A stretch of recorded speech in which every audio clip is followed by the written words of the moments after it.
It's likely sometime during the 1800s. Mahjong tile games are gradually becoming popular in the Qing dynasty. Then, like a weed, it spread throughout all of Asia, and eventually the world. It was not merely a game, he said, but a fine medium through which to socialize. Mahjong tiles are to the Eastern world what playing cards are to the West, even though China probably invented those too. Variations of Mahjong tile games were put on glowing screen boxes. It's 1995. Inside your body is a better body. This type of video game became way more common in Asia than anywhere else, not nearly as popular in the Western world. Regardless, Shanghai Triple Threat popped up on the American Sega Saturn. Some will look at this and think, why did Sega localize a Mahjong game but not things like Radiant Silvergun and Grandia? Well, as it turns out, this is part of a long-running Activision series, simply named Shanghai. This tile matching game, with flavors from the Far East, hit more than a dozen consoles. It first graced the PC realm in 1986, then the Sega Master System, Game Boy, Atari machines, TurboGrafx, the old Sharp consoles, the list goes on. The manual says Shanghai became so popular in Japan, Activision became known as the Shanghai Company, saying it was ported to nearly every machine available, including word processors. Some ports didn't even get released in America, the country where the game is made. Shanghai Triple Threat is an enhanced sequel made in the early 90s. Yes, this is an American game, made by American developers in America. Now with the help of the long-running Japanese development team, Success Corp. The credits show both sides of the Pacific had a big hand in the game's design. Japan got the first bite in February of 1995, a few months before the surprise Saturn launch in America. Triple Threat wouldn't hit American stores until September of 1995, according to Sega Visions. As I've said numerous times, this is when the American Saturn was supposed to come out. So Shanghai is likely one of the original US launch games. Question is, was this brought to the Saturn out of convenience? Or did Sega actually think this would boost the console at the beginning of its lifespan?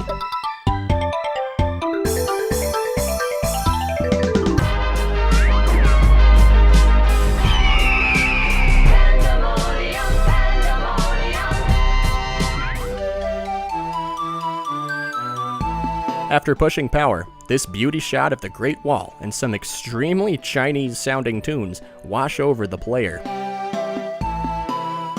It's traditional. You might as well throw the Oriental riff in at some point. Each game mode centers around solitaire Mahjong. When you click on two matching tiles, they disappear. The goal is to get rid of all the tiles by matching them. You can't click on a tile that's blocked on both its left and right sides. It must be able to freely slide left or right. It's surprisingly very easy to learn. The challenge is not trapping yourself in a situation where you can't progress any further.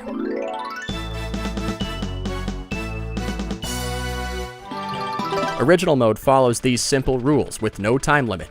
Just peacefully work your way through the tiles at your own pace. Arcade mode puts you through 11 stages, journeying your way across Imperial China under the same rule set. But now you're up against a time limit. In each stage, you're allowed 3 undos and 3 hints. In Great Wall, there's an added twist. Tiles are vertically stacked and fall down when other tiles are pulled out from underneath. In Beijing, you're able to slide rows of tiles left and right by clicking and dragging them. If you slide 2 matching tiles next to each other, they disappear. Golden Tile is a 2-player mode, where you race to the golden tile.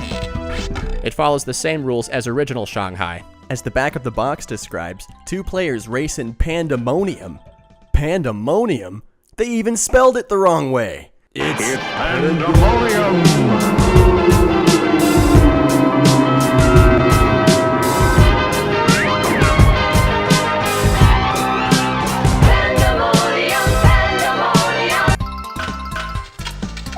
When I first looked at this game, I was honestly dreading the idea of playing it. Mahjong games have never interested me. They look boring. But once I fired up Shanghai, I quickly became a fan. It's simple, easy to learn, and kind of addicting. Think Tetris. If those types of puzzle games are your thing, you'll dig Shanghai. The Saturn port has a few issues though. First off, some of the more complex tiles that are supposed to match don't always look exactly the same. There were many moments when slight differences led me to believe that compatible tiles wouldn't match, but they did. I eventually got used to this, but it's kinda weird at first. Not sure if they're supposed to be different, or if there just weren't enough pixels to paint this complex traditional artwork. Another problem is cursor speed. Using the D-pad is not necessarily bad. I never found myself running out of time because of how slow it is. It works alright, but it's never gonna be as good as a real mouse. Triple Threat is compatible with the Saturn Shuttle mouse, but that didn't come out in America until roughly 1 year after the game hit shelves, so that sucks. My last complaint is some tiles can be hard or impossible to see when they're stacked up in a mountain. Some cool features. You're allowed to slightly customize how it looks by changing the cursor and tile art. I'm also a big fan of the sound design.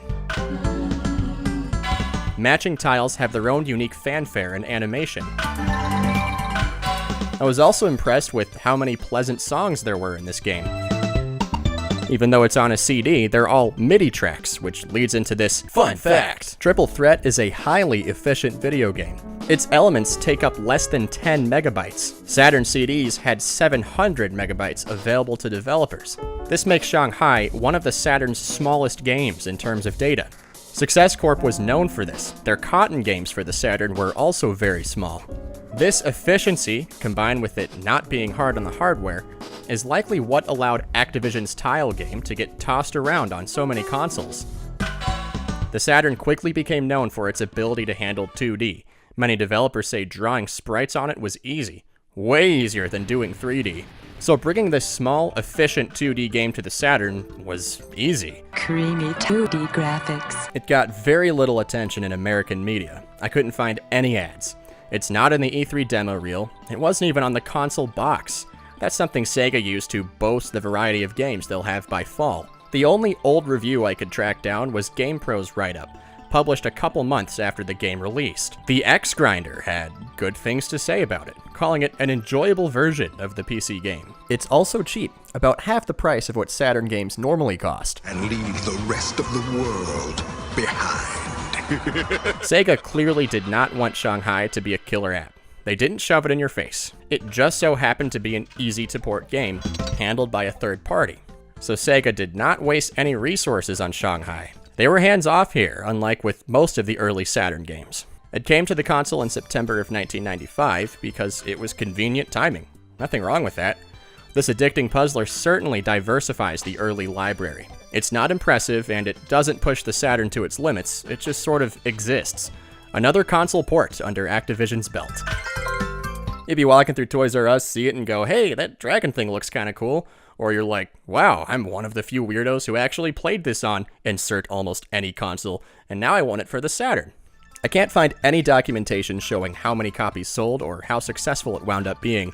If this is any indication of how obscure it was, a complete copy can be purchased for less than $15 online, when critically acclaimed titles usually go between $60 and $200 nowadays. Some even more than $200. There's nothing super wrong with Shanghai. It does exactly what it sets out to do. It's the same solitaire Mahjong game as before, now with more modes, and it's on your Saturn. So yeah, that's pretty much it. Hope you have a good rest of your day.